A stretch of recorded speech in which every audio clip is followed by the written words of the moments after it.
Detectives, what are some of the creepiest cases you have worked on? Ex-insurance investigator here. The most unsettling arson case in which I worked was at the Masonic Temple in the historic Black Business District in downtown Birmingham, Alabama. This beautiful 8-story Renaissance revival-style building was constructed in the 1920s and included a massive marble lobby and a grand, and I mean grand, ballroom. It also housed numerous Black-owned businesses like tailors, dressmakers, attorneys, doctors, dentists, the NAACP, etc., etc. After integration and quote-unquote white flight, the businesses closed or moved, resulting in the building becoming vacant, with the exception of the still functioning Masons. Even though the building was heavily secured and guarded by a single security officer, it was still breached by squatters and junkies who managed to cause a fire on the third floor. That's where I come in. My job was to determine the source, cause, and extent of the fire damage. That meant exploring the entire building, which had no electricity because the fire department cut it until it was deemed safe to resume electrical services. The grand ballroom took up the entire second floor and luckily had no damage, so I admired the exquisite millwork and decor. The third floor housed mostly professional offices, some even contained their original mid-century furniture in pristine condition. The fourth floor, however, became darker, literally darker. I used a flashlight to advance down the gloomy hallways and inspect every room. I found the NAACP office that was literally frozen in time, file cabinets and all.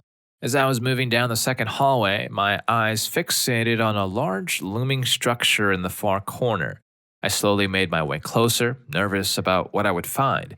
Finally, I was close enough to discover a freaking coffin. An old Dracula-style coffin stands at the end of the hall. I didn't dare touch it. As I ascended down the building alone, each floor proved darker and gloomier than the one before, even though each floor had the same number of windows. And the further up I moved, the more coffins I found, in the middle of offices and closets, blocking doors from the inside. It made no sense until I got to the top floor. There, I found only 2 businesses, a coffin company and the Order of the Eastern Star. I had an overwhelming feeling that I absolutely should not be there, especially snooping around the OES Lodge. I snapped a few pictures, then bolted down the hall and hit the stairwell to the lobby. The only area I hadn't inspected was the basement, and I wasn't sure my nerves were up to it. I discovered a full fallout shelter down there, hundreds of drums of community shelter supplies, water, food, medical supplies, radiation detectors, everything. The whole building was a massive time capsule, and I felt like I went back in time just being there. That was definitely my most interesting and spooky investigation. If that were me, I would have stopped at the first coffin, turned my around, and walked back into the sunlight. Is this guy insane? Story 2. This happened when I was a newer cop on patrol, long before I became a detective. I was working midnights in a neighborhood with a high violent crime rate, and we got sent to a dispute at a bar. This just wasn't any bar. We always referred to it as the Star Wars Cantina because it was always a crappy show. I was working with a female that night. We make our way through the bar, systematically booting people out and get to the bathrooms. I open the door to the men's room and it's empty, single-stall bathrooms. My female partner goes to open the women's bathroom door, but it's locked. She knocks on the door and a female says, "I'll be out in a minute." We advise her that the bar is closing. Bars close at 4 a.m. in New York. After a couple of minutes, we begin to grow impatient. My female partner knocks on the door again and the female agrees to open the door.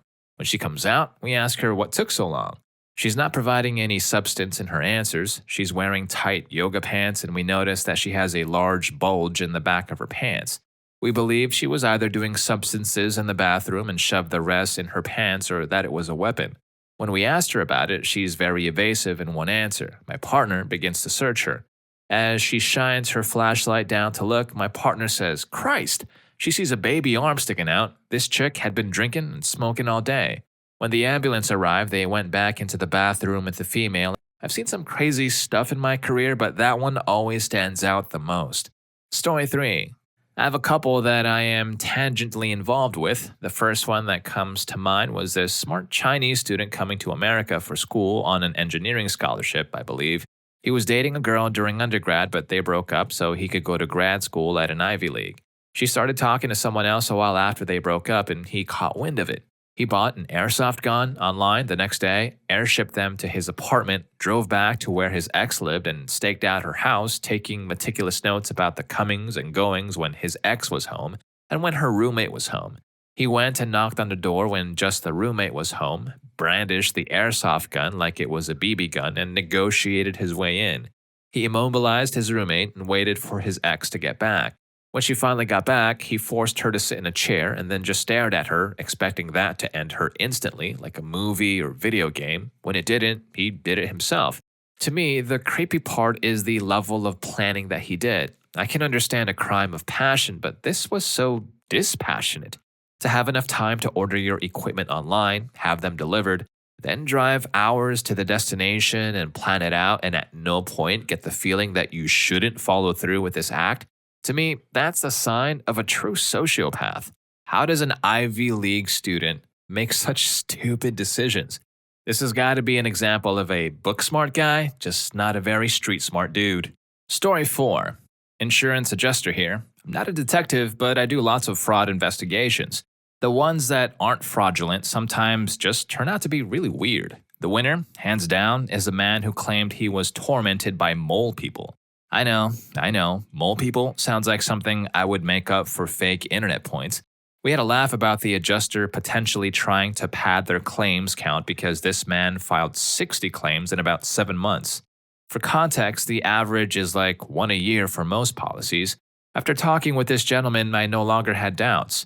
My in-person interview was about 2 hours. I had more than enough in the first 5 minutes and was trying to leave for most of it. But he kept blocking the door or directing me in the wrong direction to keep the mole people off my scent. It was kind of sweet in a twisted way. He genuinely thought that mole people would come after me if I didn't follow his rules. He directed me to park my old company car about a mile away in a concrete parking lot he had made. We couldn't walk on the dirt road there. The mole people constantly changed where it went. The claims he filed were all in similar veins. The mole people moved his car every night with magnets and damaged the suspension, and the noise kept our insured awake. They'd steal his hubcaps and put them back before they thought he would notice, but he noticed, and they were covered in scratches from being pulled through the dirt. They would use long, thin sticks from underground to siphon gas, wiper fluid, or oil, but never more than a few drops. And for every one of these things, he would file a claim which would inevitably be well below his deductible. We decided there was no fraud, but a call to Adult Protective Services was merited. Okay, hold on, wait a minute. I didn't know there were Adult Protective Services. I know there's CPS, but for grown males? This is a new one to me. But then again, when you have mole people on your scent, you will do some crazy stuff to protect yourself. Story 5. Not a detective, but my uncle was a cop. Essentially, they got a call to a house. The neighbors had called the police and told them there was a strong odor coming from the apartment next door. They got a little worried as this was an older woman who only really left her home for essentials. They knocked on her door and she wouldn't answer. The police got there, and after many knocks and calls, there still was no answer. So they had the landlord unlock her door. They weren't necessarily thinking she was deceased initially. Not sure how, it just seems fairly obvious. So they get inside and the odor is just awful. Basically, the woman was taking a shower. She went to adjust the heat to make it hotter. She slipped and fell on a loofah that was on the floor of the bath. Somehow, in the fall, she managed to turn the heat up way too much. Essentially, she passed out. The tenant said they were wondering why there was very limited hot water in the small apartment, which was downtown above a bar, so it wasn't like they had separate piping and stuff like that. My uncle offered to show me pictures he had of it. I'm pretty desensitized to gore as I follow many communities that deal with that, but I just don't think I'd be able to handle that. Still, to this day, it's one of the grossest things I've ever heard. So this story reminds me of one scene in a new Netflix series called Shogun. Maybe you've seen it. It's about samurais and stuff, but basically one guy is getting in a big pot, and it's not pretty. Not pretty at all. If I were like the Redditor, I would not want to see the pictures either. Story 6. Not a detective, but a forensic computer examiner for my local sheriff's department. I work closely with detectives and do a lot of investigative work, so I feel I can accurately contribute to the conversation. Despite what my title suggests, a lot of my work is actually based on cell phone dumps. I once got a request from a detective to dump a guy's phone because he was attempting to sell our county jail jumpsuits. Don't ask me why. I wouldn't know why anyone would want to buy one or how he even got a hold of one. So I did what I'm supposed to do and dumped his phone's data into a report for the detective to go through. The problem was there was way more on the phone than what we had bargained for, so I called the detective up and informed him that he was going to need another warrant to search the device. So he did, and he began creating a case against the guy. Several days later, it was time for the guy's preliminary hearing for the county jumpsuit sales. He left the courthouse after the hearing and was immediately rearrested for the violations. He had a backpack on him with 3 more phones in it. I was given said phones to dump for the new case. There were the same number of videos on all 3 videos as on the first one. This wasn't necessarily a super creepy, bone-chilling case, but it sure as hell makes you realize how much of that stuff is actually out there, and it's hidden in plain sight a lot of the time. Story 7. Obligatory, not a cop, but a doctor who had a few fun forensics lectures back in medical school. Forensics get called to a home after a few days. The police were called because of the smell. You already know where this is going. They arrived and found a deceased guy with suspicious circumstances related to burns. The guy, around 40, was found in the bathtub but not drowned. Eventually, they found out that he went out drinking. It was Carnival, the Germans and Dutchies will get it, and decided that he wanted to take a bath. Booze and the hot water must have made him sleepy, because he only turned on the hot water knob, passed out, and then left the water running, which led to the water getting hotter and hotter, eventually up to boiling temperature. They took a picture, and that's the one they used in our lecture. Fun. Another one was an old woman they also found at home. Nothing extraordinary, though, still sad. They found her on the floor in her pajamas with the TV still on. I almost ruled it a natural cause, but the doctor involved thought it was a bit weird how she was positioned. There was a chair standing over her or something. I don't remember the specifics. They called forensics and the police, which launched an investigation. And long story short, it turns out it was the doing of a mercenary. The mercenary? Her junkie neighbor who did it for a crisp 20-euro bill. I still don't know why you'd end someone for 20 euros and why you'd even end an 80-plus-year-old, but yep, it wasn't even the bad part of town. Now, these 2 stories are hella wild. I can't even choose which one's worse. Anyway, if you are enjoying these spine-chilling and sometimes disgusting stories so far, please don't forget to hit that like button and subscribe to show your support if you haven't already. It really helps me out a lot. Thank you. Now let's get back to it. Story 8. Actual detective here. A woman went to a fancy dress party and was hurt on her way home. After making inquiries on the street, we lucked out and found this neighbor with CCTV who captured the guy jumping her and dragging her into a front lawn. She was wearing a Little Red Riding Hood costume, so she was easy to spot. She'd been drinking and she couldn't remember how she got home. Checking possible routes, we found a rundown housing complex nearby and more CCTV of her stumbling home alone. Hood up, headphones in, she was oblivious when he suddenly appeared from the shadows behind her, watching her, hiding behind corners, then following her again. He kept getting within touching distance of her and then backing off. Perp had a black, furry, hooded coat up over his head, was completely covered head to toe, and looked like a wolf. The whole thing was very surreal. Anyway, that wasn't the creepiest thing. We managed to trace her back to a well-known fast food place a few blocks away. It turned out the Wolfman was there for over 2 hours before she walked in, loitering in the queues, bailing out at the last minute, and standing in the corner watching who came in. The guy was waiting for his perfect target, but he didn't believe his luck. Some of the creepiest footage I ever saw was of when she walked in. The restaurant had HD footage. I'm not kidding you, he was licking his lips. He didn't take his eyes off her once, then followed her out. The rest, we already knew. Story 9. Alright, detective now, but this happened when I was on patrol several years ago. I got a call to check on the welfare of a guy whose neighbor hadn't seen him in a couple of years. Why it took so long to report, I have no idea, but it was out in a rural area. Anyway, we rolled up and the windows were black. The car is parked in the garage. There were no signs of forced entry. We breached the door and found said guy wrapped up in a phone cord beside a toppled chair in his dining room. He was barely recognizable aside from his shape and clothes. The smell of him mingled with the inches of stagnant water in his basement from burst pipes. I'll never forget it. We also found 2 bags of groceries neatly packed on the floor in his kitchen. The house was very tidy as well. No witnesses. He was estranged from his family. He clearly had a cat, but we never found it. The medical record indicated he had a heart condition. My theory is that he was having a heart attack and tried to call 911 but never got to make the call. Perhaps the creepiest part? His mailbox was overflowing with past due bills and canceled utility notices. The last one was a couple of months old, and it still took someone that long to call. Story 10. My boyfriend was the detective in this case. An officer doing a wellness check on an elderly woman spoke with her son. He said she was out at the moment, but she was doing well. He spoke in detail about what she was up to lately and all that. The officer noticed a strong smell coming from the yard, though. I'm sure you see where this is going, as I don't think pretending to keep a deceased relative alive to keep receiving their benefits is uncommon.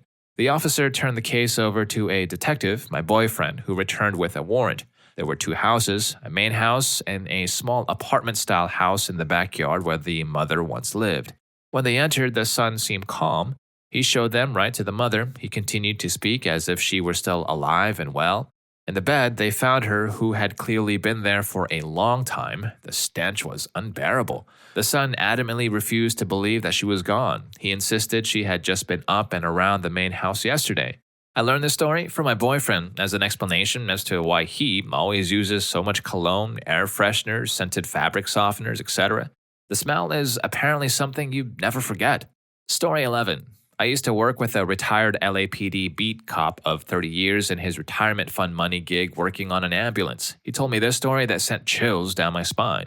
So he pulls over this sedan for expired tags, and neither the driver nor passenger have any paperwork. They're both driving illegally and they're both acting shady, so he calls for backup, detains them, and searches a car. He finds 2 deceased girls in the trunk. They both experienced maltreatment, and there were tons of devices in there meant for that. He calls in the homicide detectives and the cavalry comes. The 2 guys are hauled away to jail, and his day wraps up after all the normal procedures and paperwork have been filed. And he says that was the last he ever heard of that case. Nothing. No subpoenas, no testimony to a grand jury. There were no interviews for the homicide detectives. There are no stories in the paper. Nothing.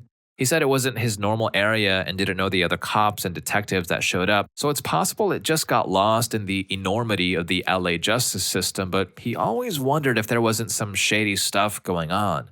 Story 12. A buddy of mine worked on an open but shut case by Steve MacGyver. You can Google it for the full story, but anyway. He said there was this guy who liked to shoot turtles on a pond on his property. He had a hunting dog that would go fetch the turtles. He would make turtle soup with them. The dog goes out and gets the turtle, and an arm pops up. The guy who fell into the pond might have had an accident or car trouble and slipped in the clay and hit the water at night the day before Christmas while tipsy. The cops ruled it a drowning because the body had water in his lungs. And there was a website that the parents had said that the guy shooting the turtles deliberately offed the other guy. My money says it's the turtle killer. The turtle killer is the killer because, seriously, who kills turtles and then eats them? That's right, the guilty. Story 13. Here's my husband's story. He is a detective. Someone dumped a body in an alley right by the PD, but in a spot that no one frequented. So after a few days in midsummer heat, they couldn't ID her by looks or tattoos, just by her clothes and hair and DNA once they figured out who she was. Long story short, they found who had dumped her, and they found CCTV of him stalking people at the local shopping center right after he dumped her. They watched him spend over 4 hours walking around, leaving his car, changing clothes and hats, going back in, following women for a bit, changing his mind. He left empty-handed and ended up getting caught a couple states away the following week. Now, the creepiest part for me was that I went shopping there the same day. It made me thankful for all the situational awareness training I got from my dad, who was also a detective. It made my husband more paranoid, but that's a different story. Story 14. I've heard this one many times from the detective's friends as it's the most told story. So they were undercover in a mob and gathered enough evidence to search a house. The search led them to a basement filled with water halfway up the stairs. They shone flashlights and didn't see anything at first, then saw something glinting in the water. They turned to go up the stairs to get a brighter light, and along the walls and the door frame were gouges and the back of the door too. They got their bright lights and went back down, and it turns out the bad guys had 2 crocodiles in there, and when someone pissed them off, they put them in the basement and locked the door. It was by far the craziest and creepiest case I heard, and there's quite a few cops in the family. Whew, alright, so those cases were seriously intense. But hold on to your seats because I've got more of these coming your way. Check out our next video. What's the scariest thing that happened to you? Now, for the full effect, do me a favor, listen to story 2 in a dark room late at night, preferably around midnight to 3 a.m. Don't worry, I'll be right there with you. So I'll see you in that video, and thank you for watching this one.